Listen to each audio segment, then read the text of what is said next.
ألهاكم التكاثر حتى زرتم المقابر كلا سوف تعلمون ثم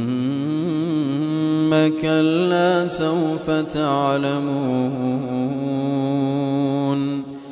كلا لو تعلمون علم اليقين لترون الجحيم ثم لترونها عين اليقين ثم لتسألن يومئذ عن النعيم.